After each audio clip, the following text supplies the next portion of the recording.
So I talked about this in a video before, but I wanted to do a quick recap on this idea. On the 15th of April, there's going to be a free speech event in Berkeley. And the reason I bring this up again, you may have heard not too long ago that activists were planning on screening 1984 in theaters across the country to protest Donald Trump. 1984 was about a totalitarian government that determined what people were and were not allowed to know or do. Everything was tightly controlled. I have friends who cite Fahrenheit 451 or V for Vendetta. Fahrenheit 451 was about a society that was so afraid of offending people, they decided that offensive material must be destroyed. V for Vendetta, similar to 1984, a government killing its own people, determining what they can and cannot know or do. Can't have real butter. One character played by Stephen Fry was killed for having a Quran.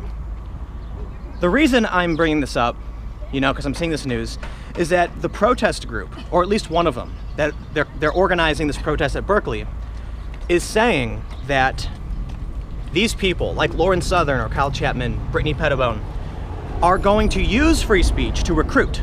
And once they establish their authoritarian ethno-state, they will get rid of free speech.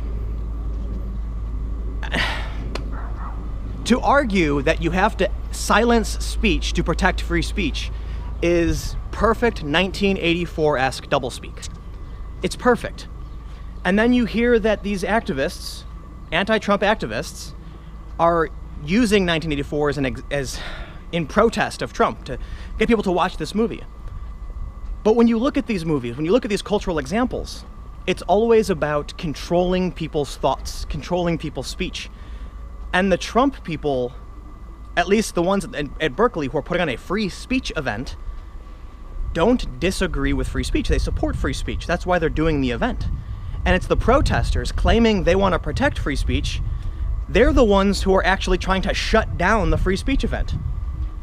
It's not surprising to anybody that it tends to be left-leaning activists who are fighting to end hate speech, who have said time and time again that free speech is not allowed.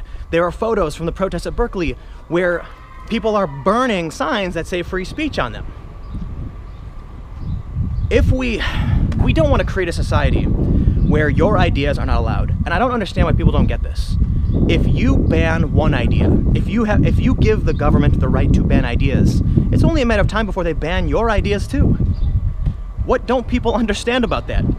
We've seen it throughout history. It's just normal logic. Yet for whatever reason, these groups think that they can maintain control and only allow their ideas to flourish. It won't happen. Even if a government gains that much power and controls what people are thinking and doing, people will find a way, and eventually that system will collapse. It just can't survive. I mean, there's some countries right now, you can look at them, but I won't get into that. This is a short rant. This was a fun day. I've got to do some production stuff tomorrow. Thanks for hanging out.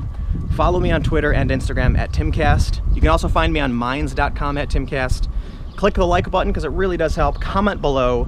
Subscribe for more videos. Again, thank you for hanging out and watching. I'm gonna go relax.